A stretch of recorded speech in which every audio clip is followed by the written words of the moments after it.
Hello everyone, welcome to our channel doctors in dark. So आज हम embryology के 5 most important MCQs करेंगे हमारे 5 साल के पीवाईक्यू से। लेकिन इससे पहले हम स्टार्ट करें, आई वुड लाइक टू से अगर आपको हमारा चैनल पसंद है तो प्लीज़ इसे सब्सक्राइब करें एंड अगर वीडियो अच्छी लगे तो लाइक करें। So let's get started. So our first question is, which of the following cartilage do not calcify with age? Options are thyroid, arytenoid, epiglottis and cricoid. So take your time. The right option is epiglottis. Next question is, what is the embryological basis of development defect shown in the image below? तो ये कौन सा development defect है, आपको ये बताना है। इसके ऑप्शंस हैं A failure in closure of anterior neuropore of neural tube, B failure in closure of posterior neuropore of neural tube, C failure in closure of complete neural tube, D failure in closure of caudal neuropore of neural tube. So take your time. The correct answer for this question is Option A, that is failure in closure of anterior neuropore of neural tube. So our next question is, what are the derivatives of marked cells? तो ये जो आपको diagram दे रखी है ना, इसमें से आपको बताना है कि ये जो डायग्राम यहाँ पर है इसमें से आपको बताना है ये जो सेल यहाँ पे हमने मार्क किया है इससे क्या चीज़ें डिराइव होती हैं out of them. So take your time. The correct answer for this question is option number C. इसकी एक्सप्लेनेशन हम बाद में देखेंगे, पहले मैं सारे क्वेश्चन कवर कर रही हूँ। So next question is, absence और mutation of SRY gene results in what? Option A genesis of testis, B undescended testis, C hydrocele testis और D none of the above. Take your time. The right answer for this question is option A, that is agenesis of testes.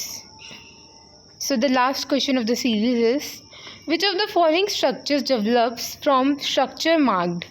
तो यहाँ पर एक structure mark कर रखा है, पहले तो आपको ये आइडेंटिफाई करना है कि ये क्या है, उसके बाद आपको बताना है कि कौन सा स्ट्रक्चर डेवलप करता है इससे। So take your time. The correct answer for this question is option B, that is median umbilical ligament. अब हम सारे क्वेश्चंस की एक्सप्लेनेशन देखते हैं। Coming back to our first question, that says कि which of the following cartilage do not calcify with age? तो इसका answer है हमारा एपिग्लोटिस। एपिग्लोटिस जो है एक फ्लेक्सिबल फ्लैप होता है कार्टिलेज का, जो कि क्या करता है बेस ऑफ टंग के नीचे प्रेजेंट होता है, लैरिंग्स के ऊपर होता है, और ये एज के साथ कैल्सीफाई नहीं होता है, ना ये डीजनरेट होता है एज के साथ, ये ऐसे का ऐसे ही रहता है, कार्टिलेजनस रहता है एपिग्लोटिस। और इसका फंक्शन क्या होता है? इसका फंक्शन है कि ये प्रिवेंट करता है फूड और लिक्विड को एयरवे में जाने से प्रिवेंट करता है, ठीक है। लेकिन जो बाकी हमारे ऑप्शन है थायराइड, एरिटिनॉइड या फिर क्रिकोइड, ये जो है ना ये क्या होते हैं, ये भी हमारे कैल्सीफाई तो नहीं करते बट ये डीजनरेट हो जाते हैं एज के साथ, ठीक है, या फिर there are some changes which take place, okay. उसके बाद हमारा नेक्स्ट क्वेश्चन था, इसमें हमें बताना था कि कौन सा डेवलपमेंट डिफेक्ट है ये। आप जैसे कि इस फ़ोटो में देख रहे हो तो इसका पूरा का पूरा हमारा वॉल्टी नहीं है, ठीक है, और इसका हेड जो है वो छोटा दिख रहा है एज यू कैन सी। तो इसका आंसर था हमारा failure in closure of anterior neuropore of neural tube या फिर caudal neuropore of cranial neuropore of neural tube, ठीक है। यहाँ पर हमारा एंटीरियर न्यूरोपोर जो है ना न्यूरल ट्यूब का वो क्लोज नहीं हुआ, जिसकी वजह से हमारा स्कल कैप एब्सेंट है और ब्रेन डीजनरेटेड है, ठीक है। इसके अलावा अगर हमारा पोस्टीरियर न्यूरोपोर फेलियर होता पोस्टीरियर न्यूरोपोर की क्लोजर में तो क्या डिजीज़ होता?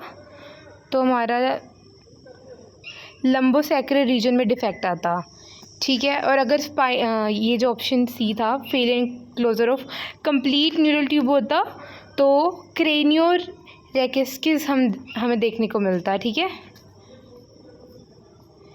नेक्स्ट क्वेश्चन है हमारा, हमें यहाँ पर एक ये सेल आइडेंटिफाई करना था, ये जो यहाँ पे है, और बताना था कि इससे क्या क्या चीज़ें डिराइव होती हैं। पहला तो ये जो सेल है ना, this is our neural crest cell.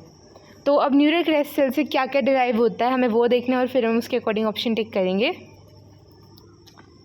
Neural crest cell से मेलानोसाइट्स डिराइव होते हैं, सेंसरी गैंग्लिया डिराइव होते हैं, सिंपैथेटिक चेन डिराइव होता है, शॉन सेल्स डिराइव होते हैं, एड्रीनल मेडुला सेल्स डिराइव होते हैं, क्रेनियोफेशियल स्केलेटन डिराइव होता है, neurons for cranial ganglia derive होते हैं, melanocytes, C cells of thyroid gland, conotruncal septum in the heart, odontoblast, इसके अलावा smooth muscle cells of blood vessels, ये सब कुछ डिराइव होता है। तो let's see our option.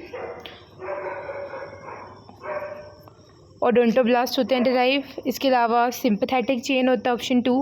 Option 3 melanocytes भी होते हैं, नेफ्रोजेनिक कॉर्ड्स नहीं होते, बल्बस कॉर्डेस नहीं होता, लेकिन conotruncal septum of heart derive होता है। इसका मतलब 1, 2, 3 and 6 are the correct options. तो इसका मतलब है option C would be the correct answer.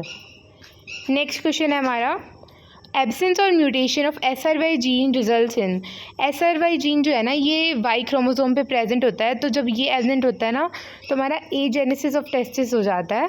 और जब म्यूटेशन या एब्सेंस होती है SRY जीन की, इसको हम बोलते हैं स्वेयर सिंड्रोम। क्या बोलते हैं? स्वेयर सिंड्रोम, ठीक है। तो इसकी वजह से हमारी जो है ना डिफ्रेंशिएशन नहीं हो पाएगी मेल टेस्टिस की, और इस वजह से हमारा एजेनेसिस ऑफ टेस्टिस हो जाएगा, ठीक है। फिर नेक्स्ट क्वेश्चन है हमारा, which of the following structures developed from the structure marked. पहले तो हमें आइडेंटिफाई करना है ये स्ट्रक्चर क्या है।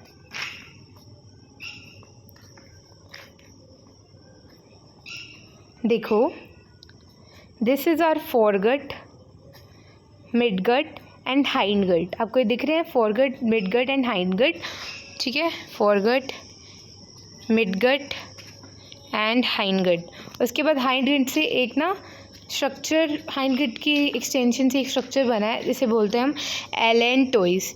तो यहाँ पर जो हमें मार्क कर रखा था, ये एलेंटोइस मार्क कर रखा था।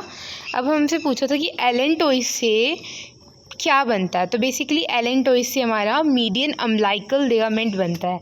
एलेंटोइस से हमारा मीडियन अम्बिलिकल लिगामेंट बनता है, ठीक है। और ये जो मीडियन अम्बिलिकल लिगामेंट है ना, ये कनेक्ट करता है यूरिनरी ब्लैडर के साथ, कनेक्ट करता है फीटस को before the delivery. So that is all about today's lecture. I hope कि आपको समझ आया हो। Thank you for watching, and आपको समझ आया तो प्लीज़